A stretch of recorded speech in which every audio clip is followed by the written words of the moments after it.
escenario. La finalidad de todo esto es realmente hacernos más asertivos en todas estas situaciones que han cambiado en la realidad los enfoques legales que tenían nuestras normas y además tener esa capacidad de resiliencia, y para eso contamos con el apoyo de 2 psicólogas durante las charlas y que nos permitan enfrentar esta pandemia. Agradecemos la presencia de cada uno de ustedes y de nuestros invitados de hoy, a quienes el doctor Barsi y la magíster Luciana García Castro, el doctor Enrique Barsi, perdón. Los dejo en la palabra de la doctora Gisela Vidal, coordinadora del instituto, quien les dará más alcance sobre la conferencia del día de hoy.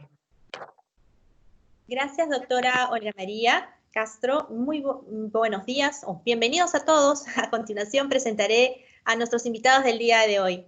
Nos acompaña la magíster Luciana García Castro. Ella es licenciada en psicología, posee un MBA por la Universidad Peruana de Ciencias Aplicadas, es psicoterapeuta psicoanalítica en consulta privada, certificada como facilitadora de aprendizaje experiencial, con experiencia también en facilitación y docente universitaria. Consultora en temas de desarrollo organizacional y bienestar emocional, salud mental y desarrollo humano. Ella va a desarrollar el tema de la gestión emocional y convivencia familiar saludable en tiempos de COVID-19. Asimismo, nos acompaña el doctor Enrique Barsi Rospigliosi. Él es doctor en Derecho, docente investigador de la Universidad de Lima y de la Universidad Nacional Mayor de San Marcos e investigador de CONCITEC. Él nos desarrollará el tema el COVID-19 y el impacto en el derecho de la familia.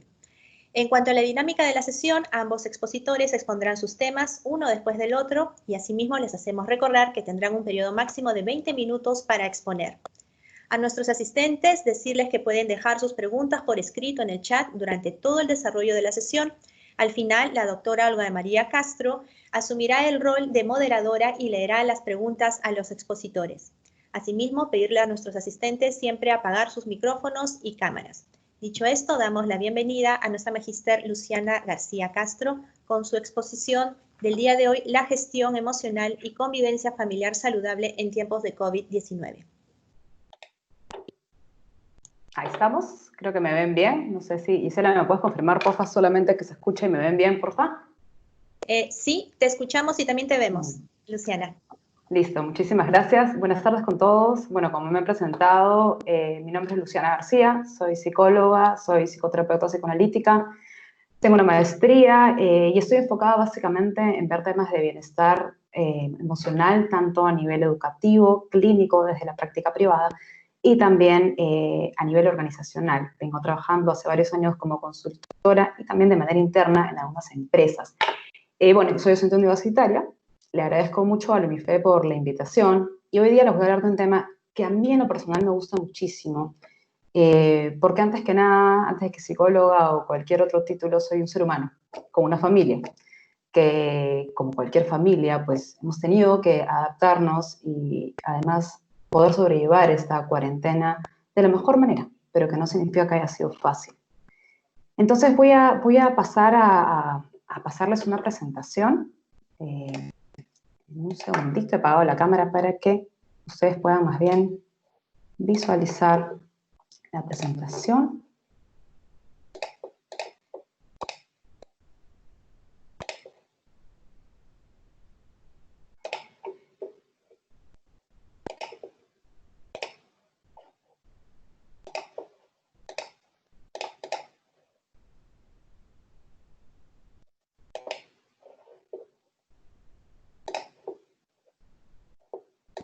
Ahora sí, me dicen porfa cuando puedan verla.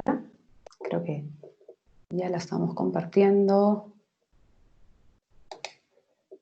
¿Me pueden por favor confirmar si están viendo la presentación? Perfecto, sí, Luciana, muy bien. Muchísimas gracias. Muy bien, entonces vamos a dar inicio a este tema que, como les decía, a mí en lo personal, en lo particular, pues me parece un tema fundamental. No solo porque soy psicóloga y trabajo con familias desde hace algún tiempo y con niños, con adolescentes y adultos, sino también porque somos seres humanos y esto nos toca, como les decía al inicio, a todos. Entonces, me gustaría empezar por pensar un poco con ustedes qué es esto de las familias, ¿no? Estamos además como parte estamos siendo invitados por parte del Instituto de Familia, lo que nos hace pensar y reflexionar ante todo, ¿quiénes son las familias? Y en ese sentido, las familias pueden tomar muchísimas formas. Y digo esto porque las familias no son necesariamente las que quizá de manera convencional pensamos, ¿no? Sino que las familias pueden ser familias de dos, pueden ser familias conformadas por muchas familias, es decir, una casa donde haya muchas familias conviviendo, y se vuelven en una gran familia. Pueden ser familias con padres e hijos, pero también pueden ser familias con adultos mayores. Y doy inicio por acá, porque me parece esencial que podamos pensar todos cómo las familias tienen una forma única de ser. Sin embargo, esto no les quita la condición de familia. Y en ese sentido, las problemáticas a las que nos enfrentamos son muy similares.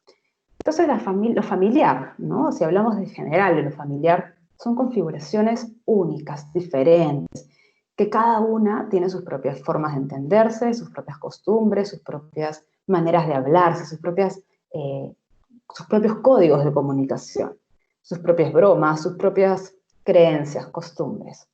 Y eso justamente hace que cada familia sea única y singular, pero que finalmente todos vivimos las mismas dificultades en tiempos de una pandemia. Y dificultades que además antes no conocíamos, porque es la primera vez que estamos en una pandemia. Lo que él nos ha hecho aprender sobre la marcha. Y en ese sentido, nos estamos enfrentando, digamos, cuando hablamos de familias, como les dije al inicio, tenemos que pensar en la diversidad de familias. Y quisiera empezar por los adultos. Pueden ser, como les digo, parejas, adultos mayores, adultos de edad media, en fin, diversos adultos, que en muchos casos también asumen el rol de cuidador principal, ya sea de un niño, de un adolescente o de un adulto mayor. Entonces, ¿qué pasa con nosotros los adultos? En esta época, los niveles de estrés se han elevado tremendamente. Estamos en unos niveles de estrés que antes no conocíamos, por diversos motivos. Desde que se inició la cuarentena, yo he sido parte de un proyecto de la ONG Psicólogos Contigo, donde un grupo de psicólogos voluntarios nos hemos puesto un poco al servicio de la comunidad para poder ayudar en toda esta situación de mucha angustia y estrés. Y la gran mayoría de casos que yo he podido atender está relacionado al estrés que se vive en relación a la angustia, al no saber qué va a pasar, al no saber cuándo va a terminar, a las incertidumbres a las que estamos constantemente expuestos. Y en ese sentido, se han sumado preocupaciones por lo económico. Mucha gente se ha quedado sin trabajo, muchas otras personas han tenido una reducción de sueldo, mucha gente simplemente de la noche a la mañana se acabó el trabajo. Ahora hay una serie de cambios que seguramente ustedes, al igual que yo, los hemos podido percibir. También hay preocupaciones a nivel familiar. De pronto los hijos están en casa todo el tiempo, los adultos mayores no pueden ir a sus consultas médicas, la gente ha empezado a enfermarse, nadie entiende bien. El otro día conversaba con una persona mayor de 50 años y me decía, nunca había tenido tantos problemas para dormir. Y me decía, y creo que no estoy preocupado, pero no entiendo qué me pasa. Y tuvimos una sesión en la que conversábamos de qué podría pasarle. Al final resulta que él, sin darse cuenta, había estado cargando con muchas preocupaciones de su familia. Preocupación porque su esposa trabajaba en el área de salud, para la redundancia, por sus hijos, uno de ellos estaba estudiando, la otra tenía que salir a trabajar. Entonces se empiezan a acumular muchas preocupaciones, algunas conscientes y unas más inconscientes, lo cual nos puede generar también a nosotros problemas. Estos problemas se traducen en angustias. Me parece importante que aquí nos detengamos a pensar y a ver cómo las angustias tienen dos tipos de formas de mostrarse. Las emocionales, que son no puedo dormir, tengo una presión en el pecho, tengo náuseas de la nada, no entiendo qué me está pasando, estoy distraído, no puedo leer. Y las físicas, alergias, migrañas, gastritis y todas las enfermedades denominadas psicosomáticas, que son enfermedades que tienen un origen emocional, pero finalmente se traducen a través de lo físico. Y a eso no podemos restarle las preocupaciones previas, que son preocupaciones que ya existían. O sea, si tu hijo estaba, no sé, pues un poco mal en matemáticas, el hecho de que ahora estemos en pandemia no resta que esté mal en matemáticas o que tenga ciertas dificultades. Si tu hijo no se concentra en el colegio, ahora quizá va a ser peor, ¿no? Porque los niños están teniendo muchas dificultades para concentrarse. Entonces los niveles de estrés, por todos esos motivos, se han elevado. No podemos dejar de mencionar a los hijos, a los niños. Voy a agregar en este caso sobrinos, si ves en una casa quizá multifamiliar. ¿Qué pasa con estos chicos y chicas?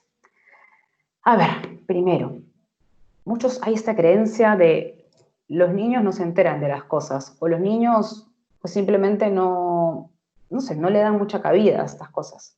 Y aunque nos parezca increíble, los niños están experimentando altos niveles de estrés, preocupación, miedo y ansiedad, en maneras quizá nunca antes vistas. Esas sensaciones definitivamente están asociadas a los cambios, a los que, como decía al inicio, todos nos hemos tenido que adaptar, absolutamente todos, porque nadie sabía que esto iba a pasar y por lo tanto no teníamos un protocolo establecido de cómo hacer. Y para los niños, no jugar con otros niños, no socializar, ver a sus padres preocupados, no ir al colegio, ha sido un cambio muy brusco y que les ha chocado muchísimo.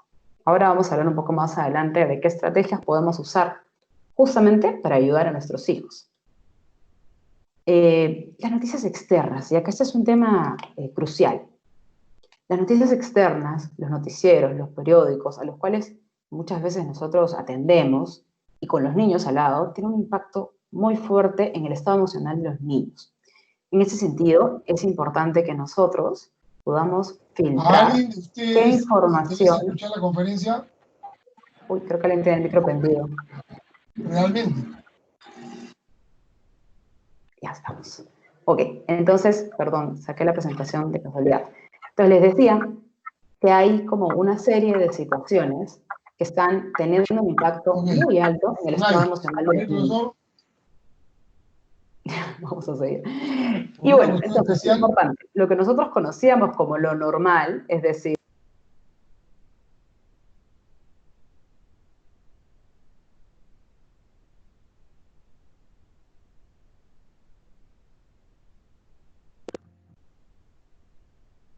Perdón, Luciana, si puedes activar nuevamente tu micrófono y tu presentación, parece que teníamos a alguien con los micrófonos prendidos. Gracias. No hay ningún problema. Regreso entonces. Voy a dejar de compartir y comparto nuevamente. Ahí estamos. Y ya estamos. Creo que ya estamos todos. Entonces, recapitulo un poquito nada más. Mencionaba el tema de la importancia de darle a los niños, de tener cuidado con la información que damos a los niños. Porque los niños, así chiquitos como los vemos, no tiernos, absorben y perciben todo, pero todo. En ese sentido, las noticias externas, si para nosotros adultos son difíciles, para los niños no solo son las noticias, sino cómo ven ellos a sus familias. Y eso tiene un impacto muy alto en su estado emocional. Entonces, como les decía, lo que hasta ahora habíamos conocido todos como lo normal, pues este es mi estilo de vida, voy al colegio, ¿no? Me recoge, los viernes se van con los amiguitos, todo ha cambiado. Y esto ha afectado muy fuerte su mundo interno. Y muchos niños preguntan, ¿yo también me voy a morir? ¿Cómo va a ser mi vida de ver en adelante? ¿Voy a volver a jugar? ¿Voy a volver a ver a mis amigos? Entonces es importantísimo que nosotros tengamos mapeado que los niños sienten, piensan y están muy angustiados por diferentes motivos, cada uno en función a su realidad. Entonces, ¿qué hacemos con todo esto? Vamos a ver un poquito de cómo estamos a nivel emocional. Algunos datos de UNICEF. Más del 80% de los adultos tienen alguna preocupación financiera. Más del 50% de personas se encuentran preocupadas por estar o potencialmente poder estar con COVID. Más del 47% de personas tienen preocupaciones relacionadas al futuro. ¿Qué va a pasar? ¿Voy a volver a tener trabajo? ¿Mi vida será como antes? ¿Podré volver a salir al supermercado tranquilo? Estos datos, que reflejan básicamente a los adultos, a una muestra de adultos, son adultos como cualquiera de nosotros, que podríamos o no estar viviendo con niños, pero en todo caso lo que me interesa resaltar es que estas preocupaciones del mundo adulto tienen un impacto en los niños. Y así no querramos o no sea nuestra intención, lamentablemente los niños se preocupan y se angustian. Entonces el estrés de los padres, de los cuidadores, tiene un efecto directo en los niños. Es bien importante, y no solo los niños, adolescentes. Esto quiero dejarlo como un tema crucial. No pensemos que porque los niños son niños o los adolescentes están en su mundo adolescente, no ven lo que pasa. La gran mayoría, por no decir todos, los niños y adolescentes que tienen altos niveles de estrés están relacionados a la situación familiar. Entonces, ¿qué cosa nos genera estrés? Va a sonar redundante, pero son los estresores. Los estresores, disculpen, son estímulos, condiciones o situaciones que nos generan estrés. Por ejemplo, mi casa, ¿no? Como, está el desorden, está el orden, hay que limpiar, se rompió el caño. Les cuento, en mi casa se rompió el caño, ¿qué hago con el caño roto? ¿No? No hay quien venga a arreglarlo. Las casas nos pueden generar estrés. Los hijos, el colegio, no se concentran, no les cuesta dormir, están inquietos. La limpieza del hogar, mucha gente tenía apoyo de personas que limpiaban la casa, hoy ya no contamos con ese apoyo. La economía, el internet en casa. Esto es uno de los mayores estresores. Las clases de los hijos. Entonces, lo que quiero transmitirles es que no hay una categoría única de estresores. Un estresor es absolutamente cualquier situación, estímulo o condición que nos preocupe. Basta que a ti te preocupe y te genere tensión para decir que es un estresor. A lo mejor a tu pareja o a tu vecina, eso no le genera estrés en buena hora, pero a ti sí. Y esa preocupación, hay que darle cabida. Hay que permitirnos estar con nuestras preocupaciones, estar en contacto, estar conscientes de ellas. Porque por más que todo el mundo diga, no sé, es una tontería, o a lo mejor esto no es tan importante, para ti sí lo es. Y eso ya es importante. ¿Qué consecuencias trae? Estrés, claramente. Burnout, uno de los términos más fuertes a nivel de gestión emocional, pues el burnout justamente nos habla de cuando ya el estrés está en su punto más álgido. El burnout es un extremo de agotamiento muy fuerte e intenso. De hecho, ya está catalogado como una enfermedad en el CIE-11. Agresiones físicas. Eso es un tema que ha salido y se ha elevado muchísimo a raíz de la pandemia. Agresiones psicológicas. Problemas en las familias, muchos conflictos. Que porque el hijo, porque no el hijo, porque se bañó, porque no se bañó. En fin, muchos problemas entre las familias. Y en esa línea es bien importante que nosotros como adultos estemos conscientes de estas consecuencias, porque a pesar que ahorita quizá no estés viviendo nada de esto, si no somos conscientes de las potenciales consecuencias, puede haber un efecto importante. Bueno, problemas en la pareja también. Entonces, el estrés no es necesariamente malo. Se ha catalogado como la enfermedad del siglo XXI. Y yo más bien les digo, el estrés sí puede ser malo si no lo gestionamos bien, pero el estrés también puede ser bueno, porque el estrés es una forma en que nuestro cuerpo nos alerta, nos dice, ojo, algo no está bien, ten cuidado, baja el nivel de trabajo, o acuéstate más temprano, o come mejor, algo te está anunciando de ti, de tu cuerpo, de tu cuidado personal. Y en ese sentido, hay que tratar de ver al estrés no como este enemigo, sino más bien como un aliado, yo diría, ¿no? Tampoco como un amigo, pero sí como un aliado que nos va a permitir finalmente justamente poder, ¿cómo se dice?, llegar a entendernos y a escucharnos.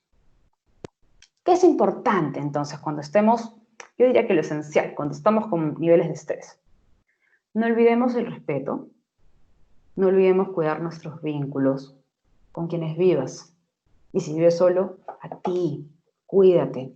El vínculo contigo es esencial. La cercanía con tus hijos, con tu pareja, mantenerte en un buen estado de salud física y mental, tener con quién conversar. Si por ahí estás viviendo solo, hay espacios de escucha ahora. Hay varias organizaciones de psicología que están prestando servicios a la comunidad. Hay grupos de ayuda. Lo importante es encontrar con quién hablar. A lo mejor tienes un amigo con quien puedes tener, no sé, unas reuniones semanales para conversar. Entonces, dicho esto, vamos a pasar ahora a pensar un poco más desde el qué podemos hacer con esto. Entonces, lo primero que les quiero decir es que, primero, a nivel personal es importante que nosotros no neguemos cómo nos sentimos. Por ejemplo, si uno está estresado, tienes dos caminos.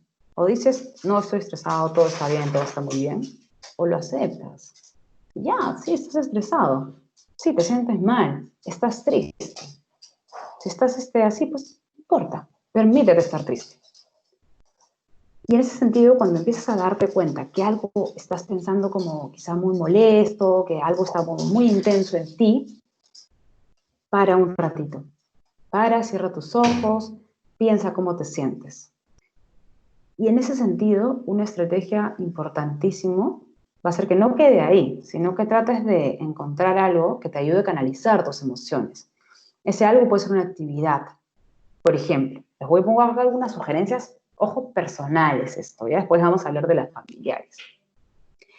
Ya, imagínense que están molestos, identifican que su emoción no son la rabia, pero también la pena.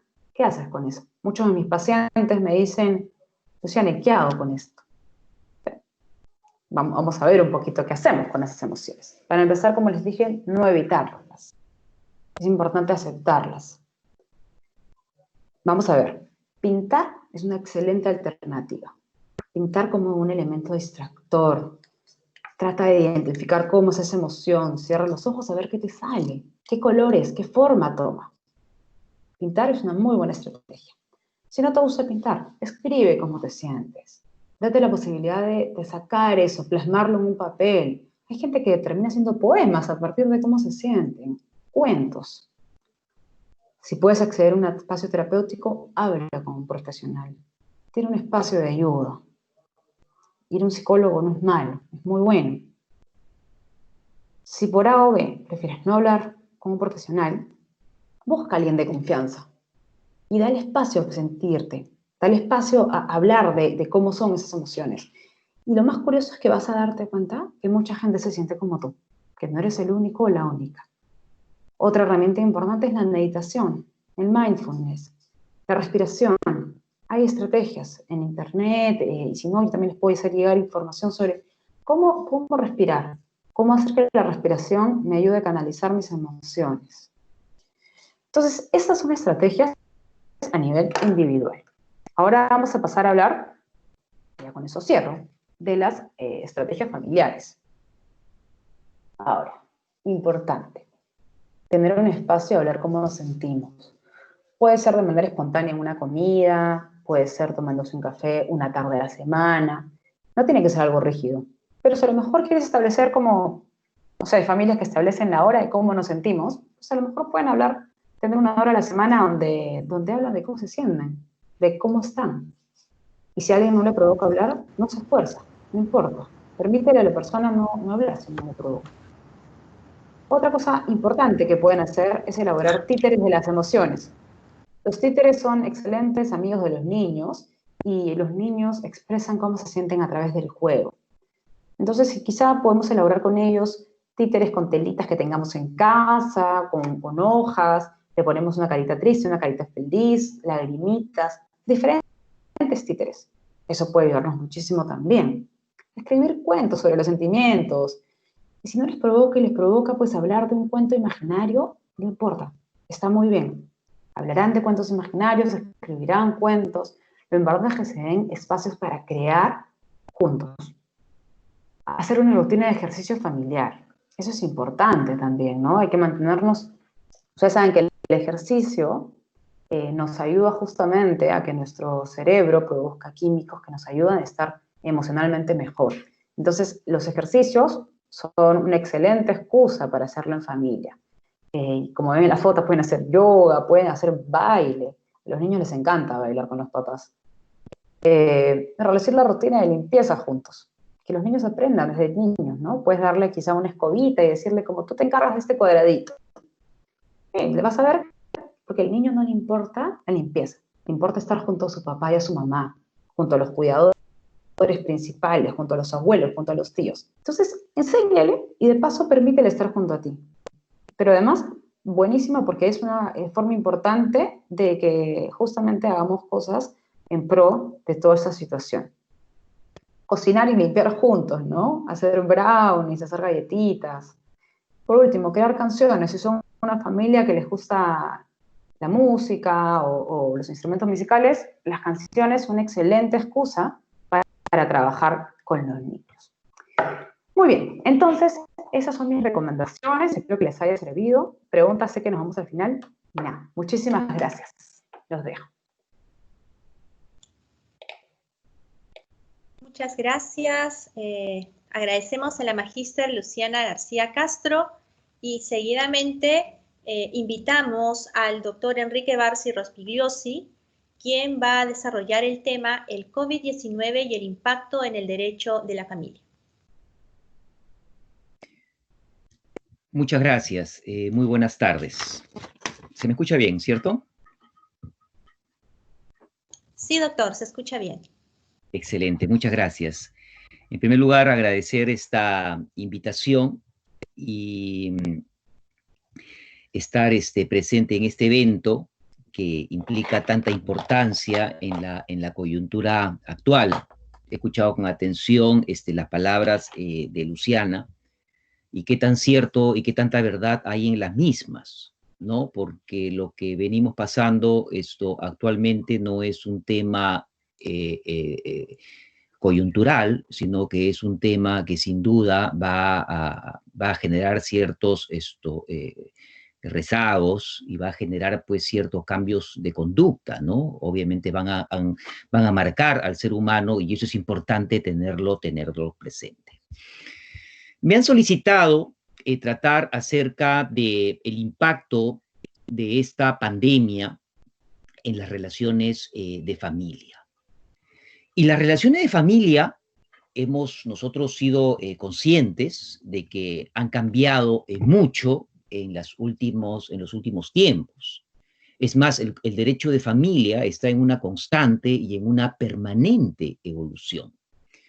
Estos cambios, esta evolución permanente del derecho de familia se debe justamente porque el sujeto o los integrantes de la misma son seres humanos que coexisten, que convivencian, que se interrelacionan en este grupo nuclear, ¿no? En este grupo que ha sido conocido y llamado tantas veces como la célula básica de la sociedad. Entonces, estos grupos de personas, ¿no? Tienen que adaptarse a los cambios, a las variaciones y al desarrollo que la sociedad de múltiples formas ha llevado pues a un redimensionamiento de la familia. No cabe la menor duda que el derecho de familia es el derecho que más adaptaciones, que más cambios y que más ajustes ha tenido, no solo en nuestro medio, sino en todo el derecho. Y este es el tema justamente palpitante que hace que el derecho de familia pues sea un tema o una área del derecho pero tan viva. Como consecuencia de esta pandemia, las relaciones familiares han variado, han cambiado, se han recompuesto, ¿no? En el sentido de varios puntos. En primera situación, por ejemplo, hemos visto que hay un elevado índice de conflictuabilidad, ¿no? Y esto se da básicamente por el tema del aislamiento y del confinamiento. El ser humano no está acostumbrado a coexistir, a convivir, ¿no? Con la misma persona pues durante tanto tiempo. ¿Por qué? Porque necesita pues realizar sus otras actividades a las cuales tiene pues costumbre, porque el ser humano es un ser de costumbre, ¿no? Entonces ha habido aquí un elevado índice de la conflictuabilidad por ejemplo, en los temas de violencia familiar, ¿no? que ha generado este aislamiento. Ha habido acá una respuesta, en alguna manera, por parte del Estado en habilitar los mecanismos y las líneas de atención para este grave flagelo que azota hoy a la familia, ¿no? En todos sus modelos y en todos los tipos de familia que existen, ¿no? Esta situación de convivencia forzada, como así podríamos denominarla también, que ha generado la pandemia, ha traído como consecuencia de que muchos, por ejemplo, compromisos de los padres respecto de los hijos no se cumplan. Por ejemplo, los alimentos, ¿no? Por varias razones. Una, porque el padre o la madre se quedó sin trabajo, o porque no tiene la manera de poder conseguir el sustento al cual se había comprometido en favor de los hijos, o de los hermanos, o de los padres, o respecto del otro cónyuge. Entonces, en materia de alimentos también ha habido, pues, digamos, una elevación en la conflictuabilidad correspondiente. Así también, en cuanto al régimen de visitas, ¿no? Muchos de estos se han visto truncados, se han visto desconocidos, ¿no? En cuanto a su cumplimiento. Básicamente respecto del padre visitador, aquel que va a relacionarse, a comunicarse y a estarse con su hijo, ¿no? En muchos casos hemos tenido conocimiento de que el padre o la madre que tiene la tenencia, ¿no? Se ha valido de este aislamiento, de esta pandemia y de esta situación de contagio justamente para limitar el régimen de visitas que le corresponde al otro padre. Que como ya sabemos, y como tantas veces lo hemos escuchado y leído, no es un derecho del padre, sino que es un derecho del hijo para comunicarse, para interrelacionarse con el progenitor que no lo tiene a la mano todos los días, ¿no? Ha habido también una elevación en los índices de alienación parental, ¿no? Como consecuencia de este confinamiento y la alteración psicológica que nos hablaba Luciana, ha predispuesto que algunos padres laven la cabeza a los niños con conductas, roles negativos respecto del otro padre. Ha habido, digamos, una situación que ha generado ahí cierta conflictuabilidad. Así también vamos a ver de que han habido situaciones en el derecho de familia en las cuales se ha producido un abuso del derecho en cuanto a las posiciones de los familiares, ¿no? Por ejemplo, un cónyuge respecto del otro, o un hijo mayor respecto de un hijo menor, o entre hermanos entre sí, ¿no? Este tema del abuso del derecho en las relaciones familiares, que no ha sido muy desarrollado en nuestro medio, es un tema que nos puede generar o nos puede llevar a nosotros a un mejor análisis como consecuencia de esta coyuntura, ¿no? En la línea de la conflictuabilidad han habido también algunos procesos que se han truncado, o sea, que se ha generado una limitación a su realización.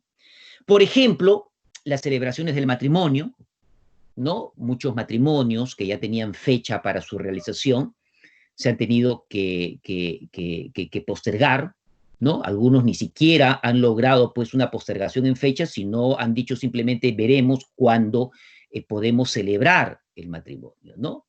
Algunos países, no tengo conocimiento aquí en nuestro medio, es probable que se haya dado, algunos municipios permitieron la posibilidad de la celebración del matrimonio vía electrónica, ¿no?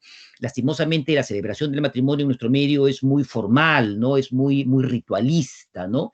Llena de formalismo, de solemnidades, ¿no? De parafernalia, y esto pues impide que se pueda realizar estas celebraciones vía electrónica, aunque nada impediría, de acuerdo a este criterio de promoción del matrimonio, que se puedan celebrar.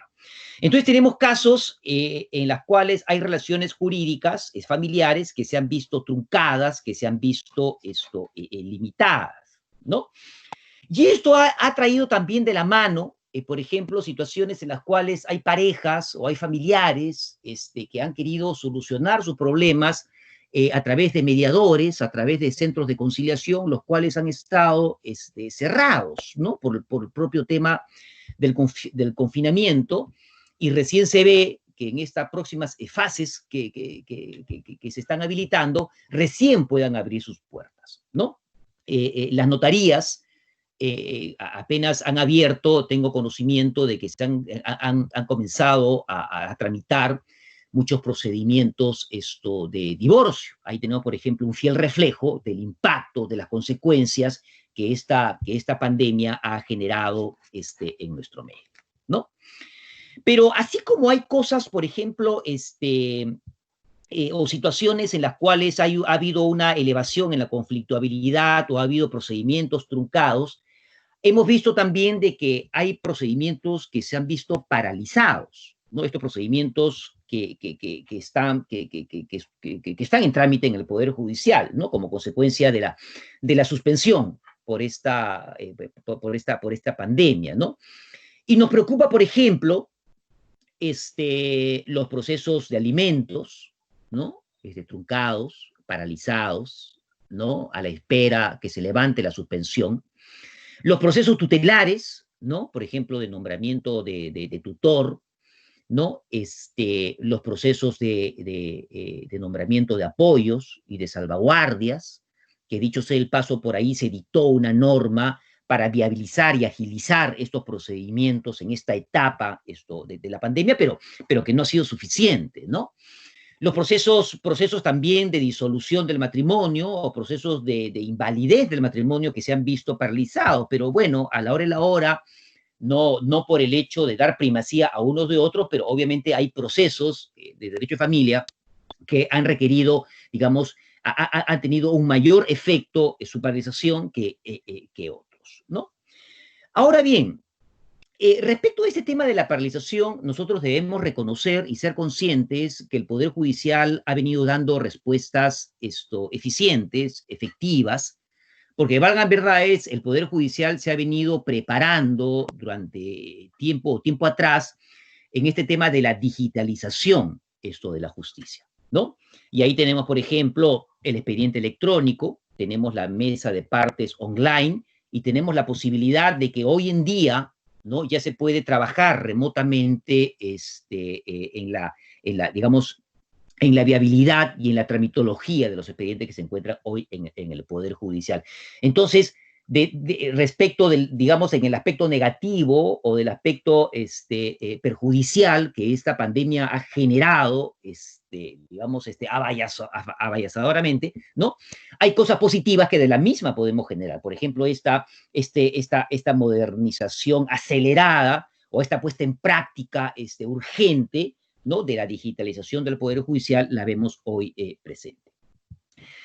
Creo, por otro lado, que se han fortalecido algunas instituciones familiares como consecuencia de la pandemia, ¿no? Por ejemplo, han surgido nuevos integrantes en la familia.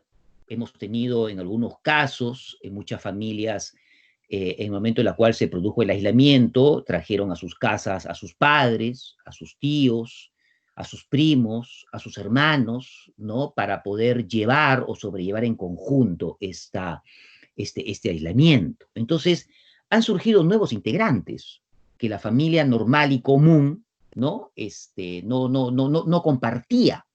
Entonces, de esa familia nuclear, ¿no es cierto?, tan típica y común en nuestros días, hoy en día podemos ver que se ha visto renacer a la familia amplia o la familia general, ¿no?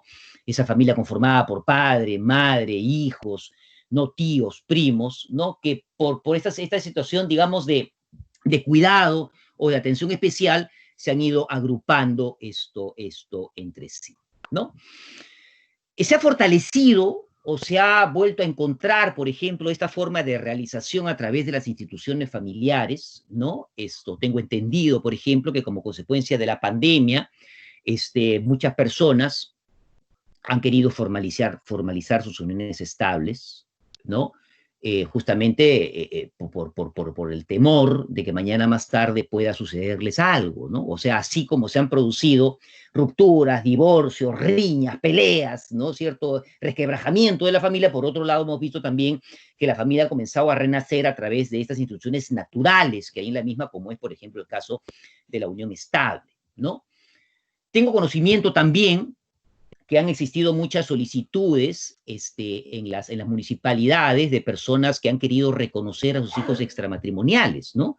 Quizás como este primer elemento de reflexión que el confinamiento y el aislamiento ha generado esto en las personas, ¿no? Otras personas han querido, por ejemplo, celebrar matrimonio, pero se han encontrado imposibilitado de ello, ¿no?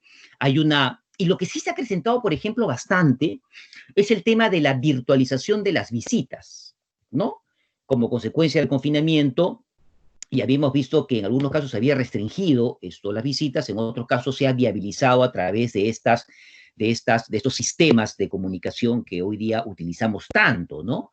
Como es el Teams, como es el Zoom, ¿no? Como es el Google Hangouts, es decir, con todos estos medios de comunicación. Entonces, ha habido una reinvención en las comunicaciones y en la interrelacionamiento de las personas, ¿no? ¿Qué cosa es lo que hemos encontrado hoy en día como consecuencia de la pandemia en las relaciones familiares? Por ejemplo, como novedades, ¿no? Yo creo que hay, por ejemplo, un incremento en la labor notarial, ¿no? Que está teniendo una mayor demanda para la formalización de tantos trámites que en la misma vía pueden hacerse para regularizar situaciones familiares, ¿no? Va a haber una gran demanda en los centros de conciliación, tan pronto estos se abran, ¿no? Ha habido una tendencia a la agilización de los procesos judiciales, ¿no? Inmediatamente se levanten las suspensiones procesales, ¿no? Entonces, el tema va un poco hacia la flexibilización de la tramitología administrativa y judicial, ¿no? Hay una mejor operabilidad en cuanto a los trámites, y todo esto pensando justamente, digamos, en esta finalidad que tiene la familia, ¿no? Que es el centro de desarrollo de una persona, y a través de la cual la persona logra su proyecto de vida, ¿no? Entonces se ha comenzado a ver, digamos, a la familia dentro de este rol que se le viene reconociendo, que es el rol de la solidaridad y de la eticidad, ¿no es cierto? O sea, que debemos preservar nosotros a la familia frente a esta desgracia que venimos nosotros hasta ahora atendiendo. Y finalmente, deberíamos de pensar nosotros en qué cosa va a ser la familia luego de esta etapa post-COVID, ¿no? O sea, después de que pase esta pandemia y en alguna manera ya nos encontremos libres de la misma, yo creo que el derecho de familia va a tener un florecimiento. Este florecimiento, por ejemplo, lo podríamos ver reflejado, ¿no? En una recuperación del fundamento y de la finalidad de la familia, ¿no? Que no solo es un centro de sociabilización de personas que se encuentran vinculadas afectivamente, sino que también la familia es un centro de generación económica, ¿no? Entonces, he aquí, por ejemplo, que la familia debería tener una nueva recomposición como consecuencia de esto. ¿Y a qué voy? Uno de los problemas también que han sucedido como consecuencia de este tema del confinamiento es la revisión, la puesta en estudio de los regímenes patrimoniales que hay en la familia, ¿no? Entonces yo creo que en la etapa post-COVID nos sería adecuado repensar si los regímenes económicos, ¿no? Y los sistemas de patrimonialidad que genera el matrimonio y la unión estable son suficientes. Yo creo que es un compromiso, tenemos ahí todavía para actualizar las relaciones familiares. Y finalmente, tenemos el tema del régimen de visitas y de la coparentabilidad. Yo creo que durante toda esta etapa de confinamiento y de aislamiento, el que menos ha sufrido, ha padecido el no poder ver a sus seres queridos, a sus familiares, ¿no? A sus afines, a sus amigos, y yo creo que es el momento de poder repensar también este sistema de comunicación y de visitas que nos da la familia como un medio de interrelacionarnos entre sí. Muchas gracias. Agradecemos al doctor Enrique Barsi y seguidamente vamos a dar el pase a la doctora Olga María Castro Pérez Treviño, presidenta del Instituto de la Familia, quien va a actuar como moderadora y les va a trasladar las preguntas a los expositores.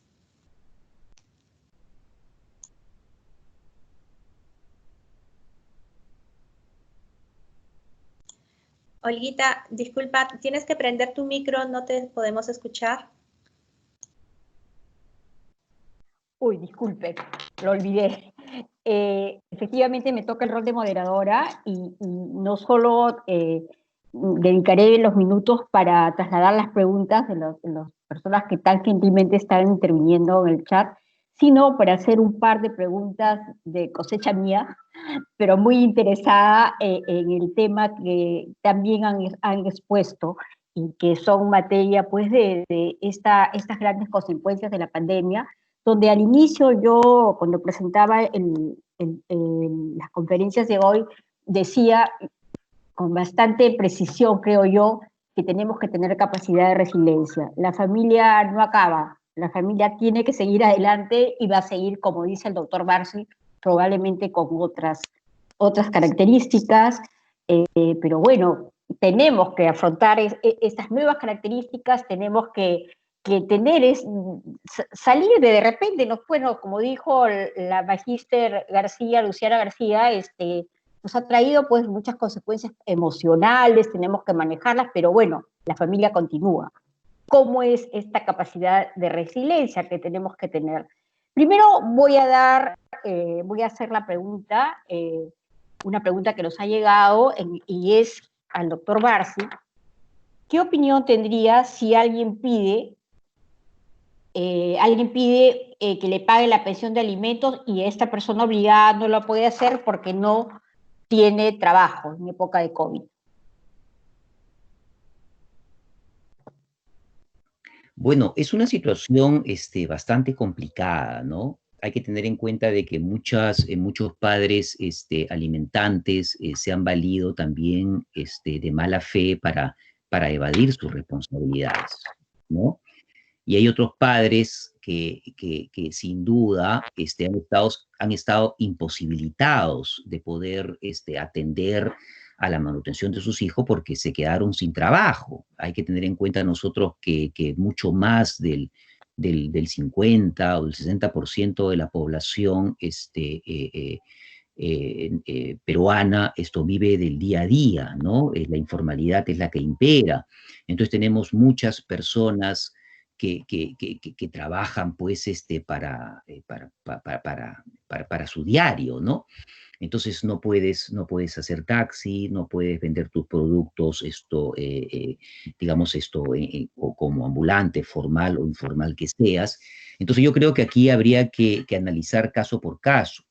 Lo cierto es también de que el Estado, si bien ha dado un apoyo, ese apoyo tampoco es suficiente y tampoco se pide que el Estado tenga que dar más.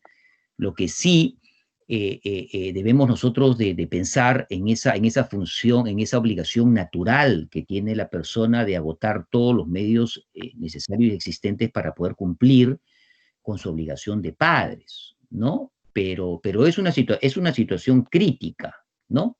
Ahora, el tema es que cuando hablamos nosotros de las obligaciones de familia, no solo está, pues, no solo hay un alimentante, sino que sabemos que hay varias personas que se encuentran comprometidas respecto del pago de los alimentos. Tendríamos que analizar ahí, ¿no? Si uno no puede, cuál de los otros restantes puede cumplir con esa obligación alimentaria, ¿no? Bueno,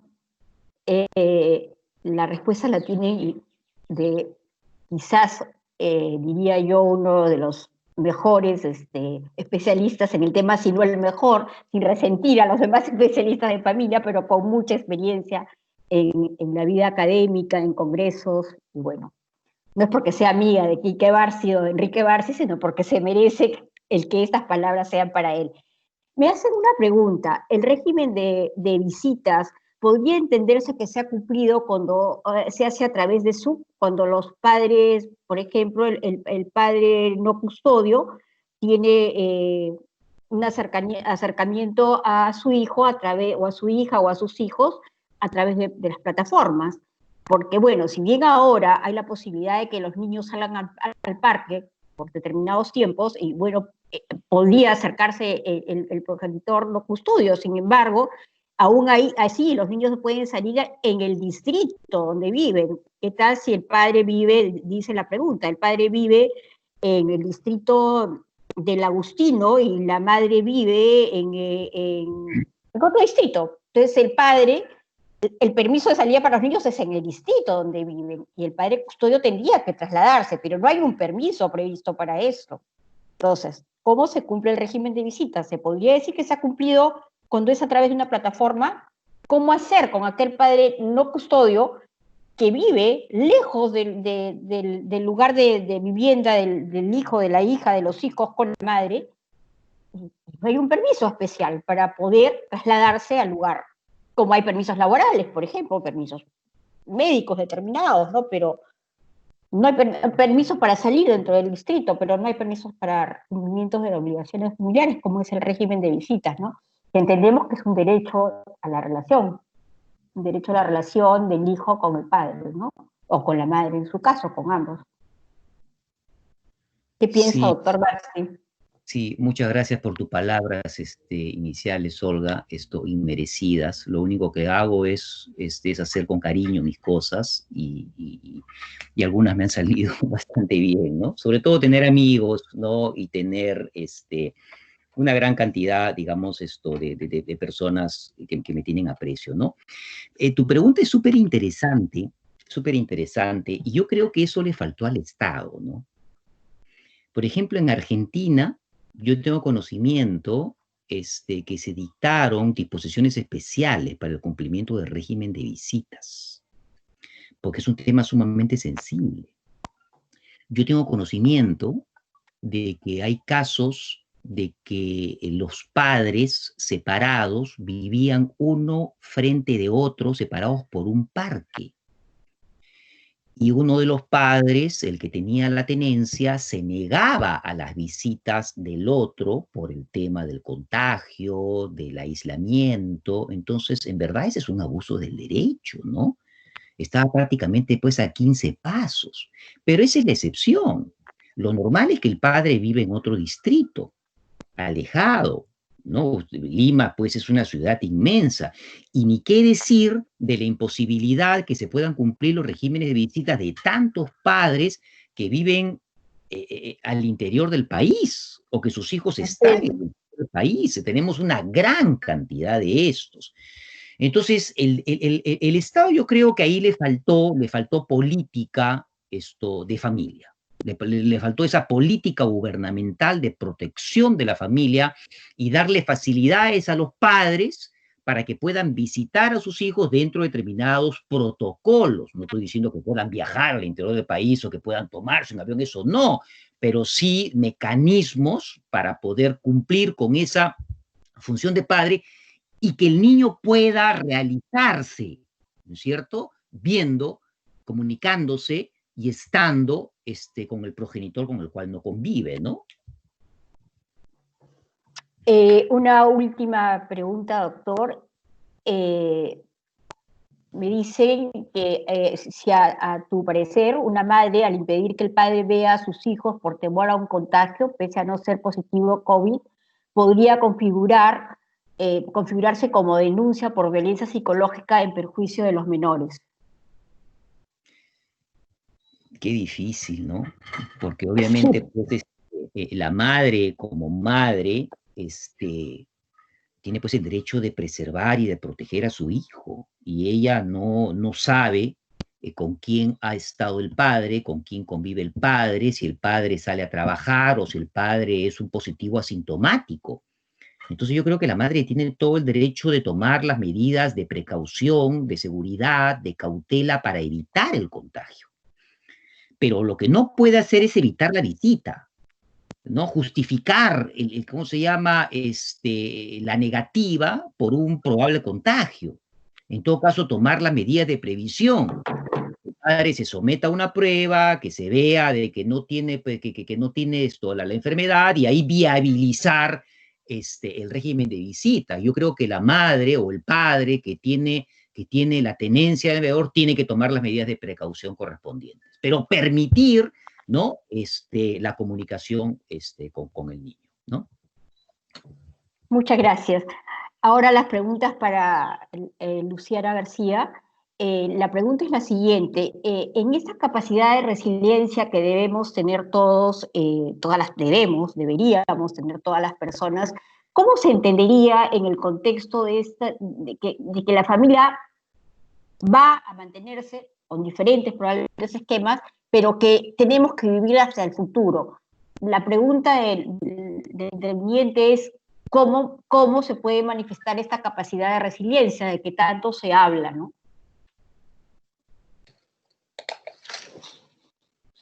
A ver, es una pregunta súper interesante pensando un poco que la resiliencia es una capacidad que tenemos las personas justamente para poder salir adelante ante situaciones de mucha adversidad.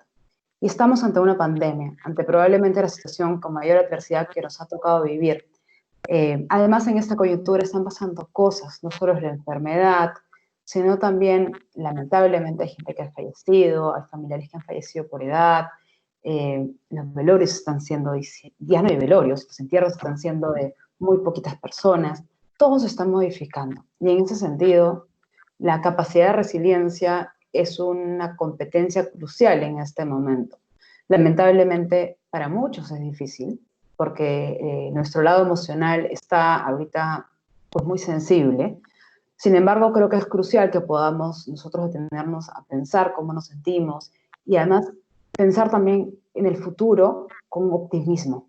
Pensar, la fe en ese sentido se vuelve un elemento súper importante porque nos va a permitir justamente como personas tener un elemento hacia el futuro del cual pensar, un elemento del futuro con el cual poder pensar en positivo.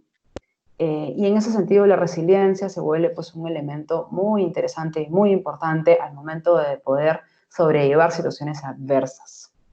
No sé si respondí la pregunta, porque el tema es súper amplio y también muy, muy interesante para todos nosotros como personas que estamos viviendo una pandemia. Sí, excelente. Hay una segunda pregunta que se hace. Cuando ocurre la alienación parental, luego, pasada la pandemia, pues habrá que reconstituir ese vínculo. ¿Es posible, después de una alienación parental de largo tiempo, que estos vínculos puedan reconstituirse con el padre que ha sido el alienado?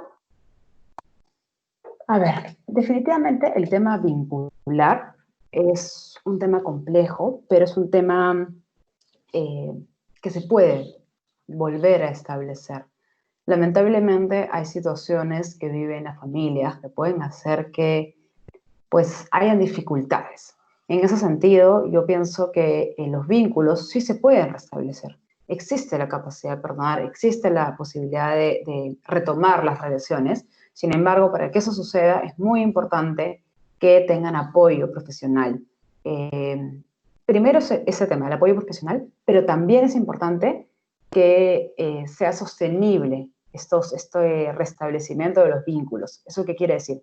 Que no haya una visita pues una vez al año. Eso lamentablemente no va a hacer nada más que perjuiciar a la relación. Pero por el contrario, si tratamos de que esto se trabaje en un marco donde hay sostenimiento en las visitas, hay apoyo de parte de toda la familia, es muy probable que se pueda restablecer el vínculo. Y por supuesto, con la ayuda de una terapia de familia, podría ser mucho más provechoso. Y la última pregunta nos han hecho llegar es la siguiente.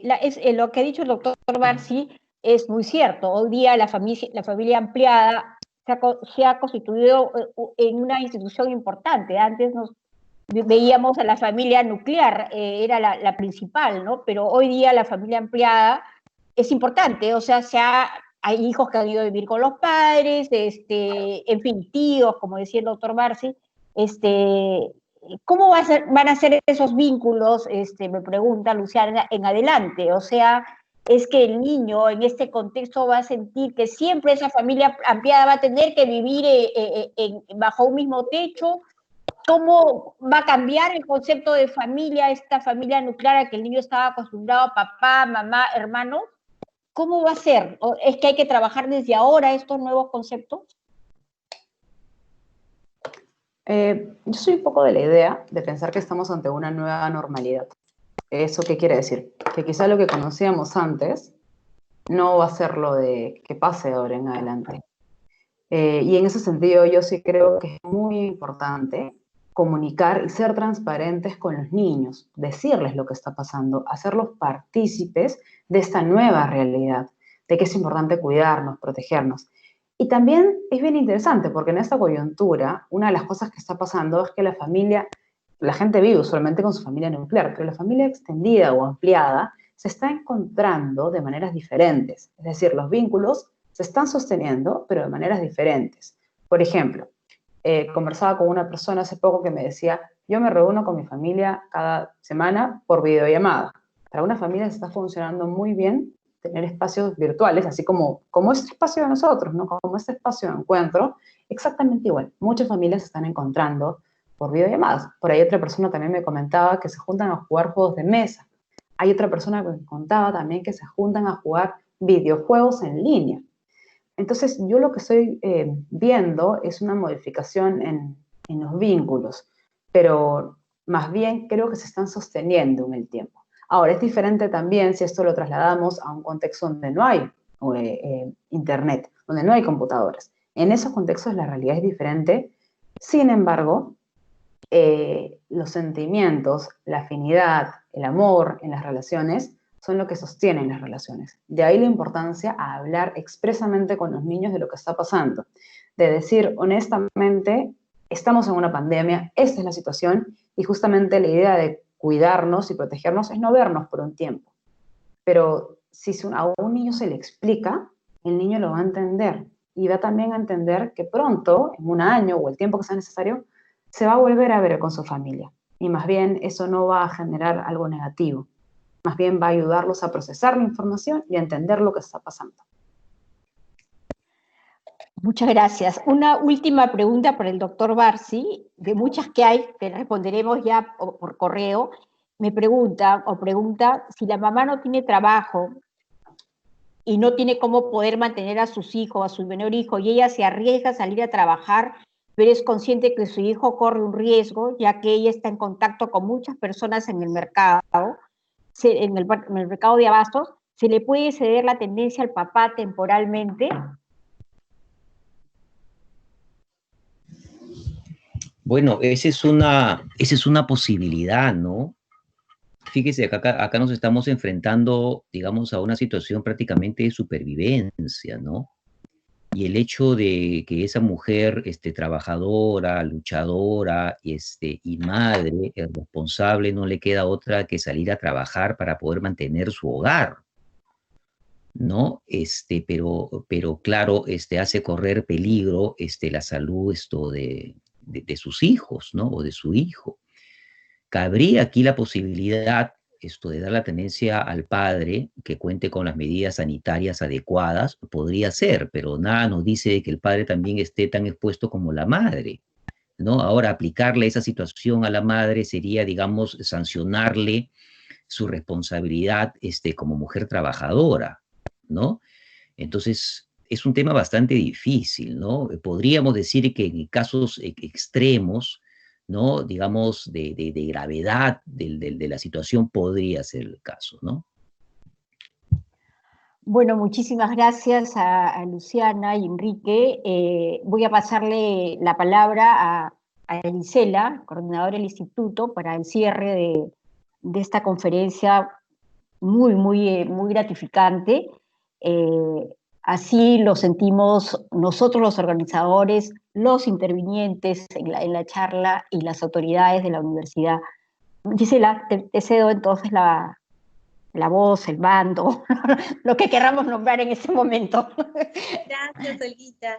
Sí, bueno, simplemente agradecer, nuestro agradecimiento también a nombre del Instituto de la Familia, de la Facultad de Derecho de la UNIFE, a nuestros expositores del día de hoy, al doctor Enrique Barsi, a la magíster Luciana García. Y bueno, también nuestro agradecimiento a la presencia de nuestros asistentes, estudiantes y público en general. Algunas autoridades también he visto por ahí, he visto al decano de la Facultad de Derecho también, formulando una de las preguntas. Y bueno, antes de finalizar, hacerles recordar que el próximo lunes 15 de junio a las 4 de la tarde continuamos también con nuestro webinar y contaremos con la presencia de la magíster Sabina Deza. Su tema va a ser relaciones tóxicas en tiempos de pandemia, y con la doctora Elvira Álvarez Olazábal con el tema violencia doméstica durante la pandemia del COVID-19. Del mismo modo, el lunes 22 estará con nosotros el doctor Alex Plácido, con su tema el derecho de relación entre los hijos y el progenitor no custodio durante la emergencia sanitaria, junto con la doctora Sara Gaspar con el tema el derecho a alimentos y su efectividad en tiempos de coronavirus. Y finalizamos el martes 30, o sea, hasta ahora todos son los días lunes, pero finalizando nuestro ciclo de webinars tenemos el martes 30 a las 3 de la tarde. Vamos a terminar con la magíster Olga María Castro, la presidenta de nuestro Instituto de la Familia, con el tema los adultos mayores en tiempo de emergencia sanitaria, y con el doctor Ronald Cárdenas Krenz. Su tema es el COVID-19, salud y bioética. Así que no se olviden, los esperamos, por favor pasen la voz. Y bueno, muchísimas gracias por su asistencia y tengan todos ustedes muy buenas tardes. Muchas gracias. Con nosotros será una próxima oportunidad. Gracias. Muchas gracias, muchas gracias. Hasta luego. Muchas gracias.